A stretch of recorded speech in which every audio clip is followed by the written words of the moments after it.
me to be a stay or work from home mom, and really allowed me to build my confidence back up. And so I actually was a sales director from 2008 to 2010 in Sasha's unit.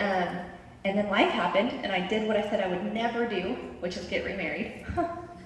Right? Don't tell God your plans, he'll laugh at you.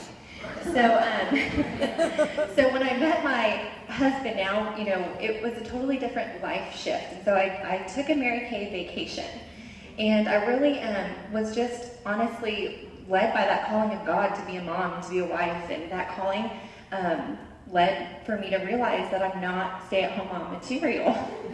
There's a reason I was a work from home. Y'all know. Everyone knows. Like, yes, okay. And so I ended up in the corporate world, and I worked my way up, and you know, it was funny because Sasha and I have always stayed really, really good friends. And so she'd always see me be like, hey, are you ready? Hey, are you ready? Because she knew I would get back into Mary Kay. It was just the timing in my life. And I would say, no, not yet, no, not yet. Because you see, I had built a legacy where I was in my staffing firm, and I was making easy six figures, and I loved what I did.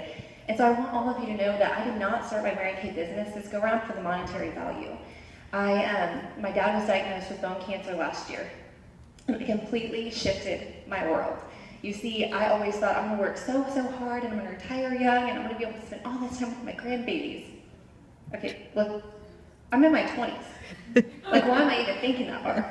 But I'm a planner, and that's what I am. That's kind of what I thought. But when my dad retired the day he was diagnosed, it really totally made me wake up, because then we moved to Mend, and he lived with me.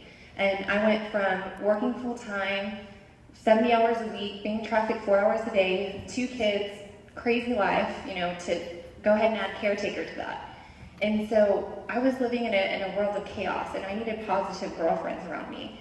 But more than that, once I got back into my Mary Kay world, I started realizing the legacy that I was leaving for my kids was the same legacy my dad left for me. You know, he missed every soccer meet or soccer game, cross country meet. He was never at anything.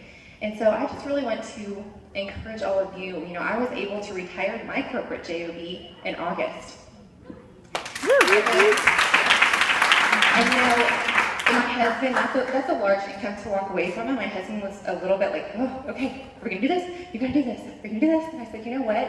I really, truly feel like if I am just obedient to God's calling, he will bless me. And he has blessed me with amazing women in my life.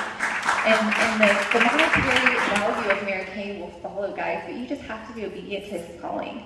And all of you guys are here because you have that desire in your heart. And so I am just so grateful for my girlfriends that I've made along the way, and this humbling experience, because last year I used to say, if it's up to me, if it's meant to be, it's up to me. And now I say, if it's meant to be, I'm going to work hard like it's up to me, but pray hard like it's up to God, because it's all in God's timing.